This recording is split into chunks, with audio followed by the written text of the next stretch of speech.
Hello दोस्तों, कैसे हैं आप लोग। उम्मीद करता हूं आप लोग सब अच्छे ही होंगे। आज रॉकेट अंतरिक्ष में कैसे जाता है और अंतरिक्ष में जाने के बाद रॉकेट क्या होता है, क्या ये वापस पृथ्वी पर गिर जाता है और ये रॉकेट ऊपर की तरह सीधा क्यों जाता है, तो आइए आज के वीडियो में इन सवालों को जवाब बहुत सटीक तरीके से ढूंढते हैं। और ये 3 स्टेज रॉकेट क्या है, कैसे काम करता है। दोस्तों, सबसे पहले ये समझते हैं कि 3 स्टेज क्या है। 3 स्टेज रॉकेट कैसे काम करता है। पहले चरण के इंजन को बुझा दिया जाता है, दूसरे चरण को पहले चरण से अलग किया जाता है और दूसरे चरण के इंजन को प्रज्वलित किया जाता है। पेलोड्स को दूसरे चरण के ऊपर कक्षा में ले जाया जाता है। इसी को कहते हैं 3 स्टेज। अब हम चलते हैं सीधे पृथ्वी से चांद की तरफ। तो आइए दोस्तों, स्पेसक्राफ्ट से 160 किलोमीटर प्रति सेकंड की रफ्तार से चांद पर चलते हैं।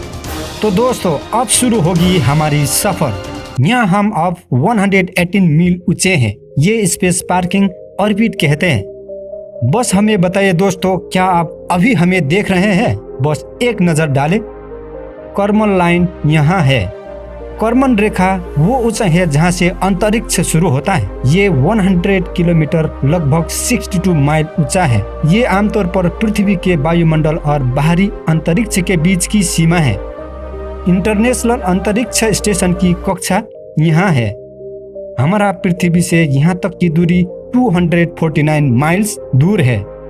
यहाँ का उपग्रह और हम सब के बीच इसे पार्किंग ऑर्बिट कहा जाता है। इसलिए कहा जाता है क्योंकि यहाँ हमारी स्पेसक्राफ्ट ज्यादा देर तक इस स्थान पर नहीं ठहरती है।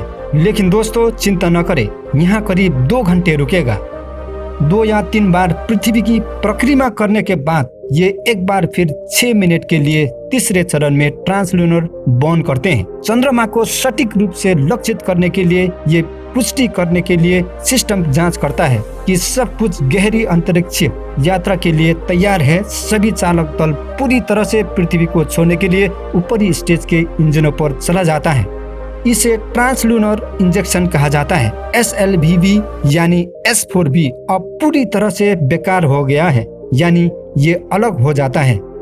Remember now, third stage nose cone payload या कार को वहन करता है। सामान्य पेलोड में अंतरिक्ष यात्री उपग्रह, वैज्ञानिक उपकरण और यहाँ तक कि विस्फोटक भी शामिल है। नाक के शंकु में मार्गदर्शन प्रणाली भी हो सकती है जो रॉकेट की उड़ान दिशा को नियंत्रित करती है। ये अंतरिक्ष यान nozzle 180 degree turn around command module को दूसरे मॉड्यूल के साथ उजागर करता है और कमांड मॉड्यूल के चारों ओर घूमती है। अंतरिक्ष का तापमान 2.7 केल्विन या -270 डिग्री सेल्सियस है। बहुत खतरा है। स्पेसक्राफ्ट पार्ट्स फ्रीजिंग हो सकता है। तापमान को नियंत्रित करने के लिए अंतरिक्ष यान पैसिव थर्मल कंट्रोल सिस्टम होता है। इसे पैसिव थर्मल कंट्रोल कहा जाता है। इसका नेकनाम है बारबेक्यू रोल भी कहा जाता है। ये तापमान को नियंत्रित करने का एक साधन है। हम अभी भी पृथ्वी की परिक्रमा कर रहे हैं, लेकिन जब बीच में ये रास्ते से हट जाए तो भी चंद्रमा के समय सब कुछ थोड़ा और समझ में आ जाता है। अगले 3 दिनों के दौरान स्पष्ट रूप से बदलने के लिए ये पृथ्वी और चंद्रमा के डायमीटर स्केल है, जो स्पेसक्राफ्ट को सटीक समय उस गति तक पहुंचने के लिए महत्वपूर्ण है जो पृथ्वी के गुरुत्वाकर्षण खिंचाव से बच सकता है, जहां इसे एक फ्री वापसी आसानी से आ जाता है। यदि अंतरिक्ष यान के इंजन में कुछ गलत होता है तो अंतरिक्ष यात्री अभी भी घर पहुंचेंगे। दूसरी ओर चंद्रमा में प्रवेश करने के लिए प्रक्रिया को ल्यूनर ऑर्बिट इनिशिएशन कहता है। अंतरिक्ष यान चंद्रमा के पीछे से गुजरता है। सर्विस मॉड्यूल को इंजन समय पर लगभग 6 मिनट के लिए समाप्त कर दिया जाता है। इस प्रकार के ऑपरेशन नियंत्रण से संपर्क खो देंगे और फिर इसे वापस पृथ्वी पर भेज देगा, क्योंकि वो चंद्रमा पर बहुत दूर है। दुर्भाग्य से ये कितनी महत्वपूर्ण से ये देखना है कि मिशन नियंत्रण में अपनी सीट को बेल कसते हैं। सवारी तब तक होती है जब तक कि अंतरिक्ष यात्री दूसरे तरफ नहीं आ जाते। अब मुख्य कार्यक्रम का समय है, जब अंतरिक्ष यात्री चंद्र मॉड्यूल चंद्रमा पर उतरने के लिए तैयार है। इसके पीछे के चरण को देखने के लिए निरंतर ल्यूनर मॉड्यूल ये आमतौर पर लैंड और कमांड मॉड्यूल और सर्विस मॉड्यूल को एक साथ ढूंढता है। वो आमतौर पर CSM को संदर्भित करते हैं। लैंडिंग के लिए आप सब कुछ चेकआउट सुनिश्चित करने के बाद पैर खड़े कर देते हैं। CSM से अलग होकर जमीन इंजन पर फायर करने से पहले भूमि को लगभग 2 मील दूर तक की दूरी पर 30 सेकंड में आग लगा दी जाती है। इस प्रक्रिया को डिसेंट ऑर्बिटाइजेशन कहा जाता है।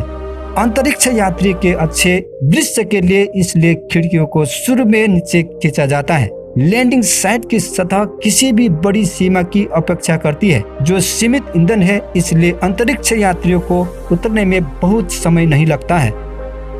और अंत में नीचे चंद्रमा के जमीन में हमने लैंडिंग कर लिया है। अब समय आ गया है कि कुछ ऐतिहासिक शब्द कहे जाए और भारतीय ध्वज उठाए और नमूने के लिए कुछ पत्थर और रेत ले और कुछ देर रहने के बाद फिर से धरती पर लौट आए। तो दोस्तों आज के हमारा वीडियो यही हुआ समाप्त। दोस्तों मैं उम्मीद करता हूँ कि अगर आपको ये वीडियो पसंद आए हैं तो लाइक शेयर सब्सक्राइब जरूर करें और साथ ही बगल वाला बेल आइकन को भी ऑन कर दे ताकि हमारा लेटेस्ट वीडियो आप तक पहुँच सके। इस वीडियो को देखने के लिए धन्यवाद दोस्तों। Have a wonderful day.